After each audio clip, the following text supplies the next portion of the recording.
नमस्कार दोस्तों, Ashok Singh agree show में आपका एक बार फिर स्वागत है। मैं हूं आपके साथ अशोक सिंह। सनई एक फलियों वाला पौधा है जिसे हरी खाद, रेशेदार फसल, चारा और फाइबर के लिए परंपरागत रूप से उगाया जाता रहा है। इसके फूल पीले होते हैं और पौधा तेजी से बढ़ता है।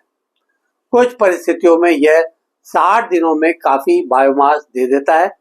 ग्लोबल स्तर पर सनई का उपयोग मुख्य रूप से हरी खाद यानी कि ग्रीन मैन्योर, मिट्टी सुधार, एरोजन नियंत्रण, नाइट्रोजन स्थिरीकरण तथा रेशा या फाइबर उत्पादन के लिए किया जाता रहा है। इस एपिसोड में सनई यानी सन हेम्प के उपयोग, व्यावसायिक महत्व, ग्लोबल और भारतीय परिदृश्य, खेती, रोग की कटाई एवं प्रोसेसिंग, भंडारण, मार्केट, आर्थिकी, नई किस्मों और अनुसंधान उपलब्धियों पर चर्चा की गई।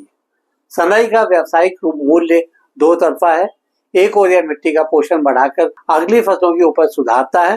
दूसरी ओर इसके पौधे से निकलने वाले रेशे का उपयोग रस्सी, जूट मिश्रित उत्पादों और कुछ औद्योगिक उपयोगों में भी किया जाता है। ब्राजील, भारत और कुछ अन्य देशों में इसे बड़े पैमाने पर रेशेदार और हरी खाद फसल के रूप में उगाया जाता है। हाल के रिसर्च में सनई का बायोफ्यूल, कच्चे माल और फाइटो रेडिएशन यानी भू दूषण संशोधन के लिए भी उपयोग देखा गया है। आज का एपिसोड इसी खास विषय के विभिन्न पहलुओं पर आधारित है। कार्यक्रम शुरू करने से पहले हर बार की तरह आपसे आग्रह करना चाहेंगे कि इस वीडियो को पूरा देखें ताकि इसमें दी जाने वाली जानकारियों से लाभ उठाकर अपनी आमदनी को आप भी बढ़ा सकें। अब बिना अधिक देर किए आते हैं आज के विषय पर। भारत में सनई पारंपरिक रूप से कई राज्यों में उगाई जाती है, विशेषकर वे इलाके जहां गर्म, नमी वाली और गर्मी के साथ हल्की मध्यम मिट्टी उपलब्ध रहती है। ये रेतीली, चिकनी मिट्टी में भी अच्छी तरह बढ़ता है और कम उपजाऊ जमीनों में इसे कारगर हरी खाद के रूप में प्रयोग किया जा सकता है। अब सनई की खेती पर भी बात कर लेते हैं। सनई लगभग सभी प्रकार की मिट्टी में उग सकती है, पर अच्छी जल निकासी वाली रेतीली, चिकनी भूमि सर्वोत्तम कही जा सकती है। इसकी फसल का गर्मियों में बेहतर विकास होता है। सामान्यतः इसके तंतु या बीज बुआई के समय चुने जाते हैं। बुआई घनत्व और लाइन सिस्टम पर निर्भर करता है। यह नहीं भूलें कि समय पर निराई गुड़ाई, रोग नियंत्रण और आवश्यकता अनुसार संतुलित खाद से उत्तम परिणाम मिलते हैं। सनई पर आमतौर पर बहुत से प्रमुख कीट रोग नहीं होते, पर कुछ फंगी और कीट समस्या दिख सकती है।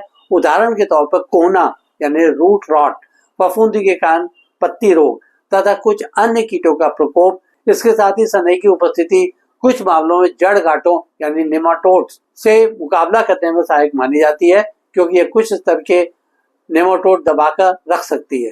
रोग निदान के लिए खेत पर पत्तियों और जड़ों का समय समय पर निरीक्षण आवश्यक है। फंगल संक्रमण होने पर जैविक या न्यूनतम रासायनिक उपचार अपनाना चाहिए। आइए इसकी कटाई, प्रोसेसिंग और भंडारण पर भी चर्चा कर लेते हैं।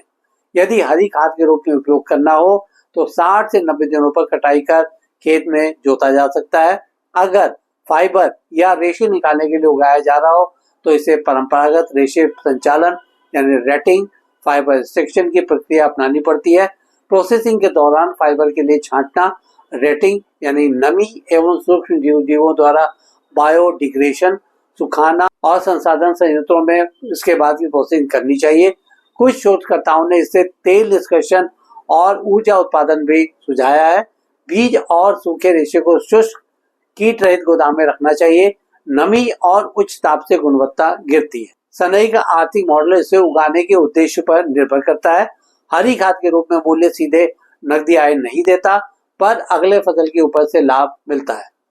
रेशे या फाइबर के रूप में कमोडिटी मार्केट में मध्यम मांग रहती है। यदि किसान बायोफ्यूल या वर्टिकल प्रोसेसिंग जैसे तेल या बायो ऊर्जा में निवेश करें तो पूंजी और बाजार उपलब्धता के अनुसार रिटर्न बदल सकता है। राज्यों के स्थानीय बाजार में रेशे, बीज और कच्चा चारा बेचकर नगद आय संभव है, पर लागत लाभ का विश्लेषण करना भी जरूरी है। विभिन्न संस्थानों ने उच्च फाइबर तथा जल्दी बढ़ने वाली जीनोटाइप विकसित की है। कुछ वैरायटियल ट्रायल ने SUIN 029 जैसे जीनोटाइप को उच्च रेशे उपज के लिए प्रमुख पाया है। अनुसंधान में सनई के द्वारा मिट्टी में फॉस्फेट उपयोगी माइक्रो ऑर्गेनिज्म जैसे राइजोफेगस के साथ सहकार्य, फाइटो रेमेडिएशन, भूदूषण शोधन, नेमाटोड नियंत्रण और बायोफ्यूल संभावनाओं का भी पता चला है। अब इससे तैयार उत्पादों से होने वाली लाभ हानि और सावधानियों पर भी गौर कर लेते हैं। इससे प्राप्त होने वाले संभावित उत्पाद हैं हरी खाद, सूखा चारा, फाइबर या रस्सी या जाल, बीज तथा तेल संभावनाएं रिसर्च में, बायोमास फ्यूल आदि। इसकी फसल से होने वाले लाभ में मिट्टी सुधार, नमी संरक्षण, खरपतवार नियंत्रण, नेमाटोड दमन, बहुउपयोग चारा या फाइबर आदि का उल्लेख किया जा सकता है। जहां तक जोखिम की बात है तो कुछ जातियां या अवस्थाएं जंगली तथा विषाक्त हो सकती हैं। यही नहीं, रेशे की प्रोसेसिंग में पूंजी और तकनीक चाहिए। यदि पशुओं को पके हुए पौधे ज्यादा खिलाएं तो पाचन या विष प्रतिक्रिया का जोखिम हो सकता है। इसलिए सनई की किस्म और कटाई आयु का ध्यान रखना आवश्यक है। अंत में चलते चलते किसान भाइयों के लिए कुछ व्यवहारिक टिप्स। सनई की खेती से पहले लक्ष्य निर्धारित करें, तय करें कि इसे हरी खाद, चारा या फाइबर के लिए उगाना है। उसी के अनुरूप बुआई घनत्व और समय चुनना चाहिए। फसल रोटेशन में सनई डाल सकते हैं।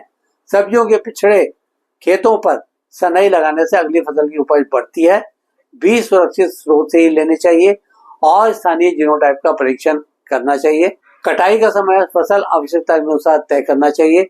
हरी खाद के लिए जल्द कटाई और फाइबर के लिए पूर्ण परिपक्व होने पर कटाई करनी चाहिए। रेशे बेचने के लिए स्थानीय उद्योग, कुटीर उद्योग या कोऑपरेटिव से जुड़ना चाहिए।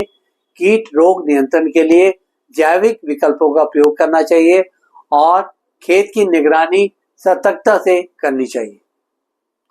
आज के एपिसोड में बस इतना ही दोस्तों। कल एक नए विषय पर चर्चा करने के लिए दोबारा इसी समय पर हाजिर होंगे। दोस्तों, अगर आपको ये वीडियो पसंद आया हो तो इसे लाइक करें, शेयर करें और हमारे चैनल को सब्सक्राइब करना ना भूलें। आपके पास कोई सवाल या सुझाव हो तो कृपया कमेंट बॉक्स में लिखें।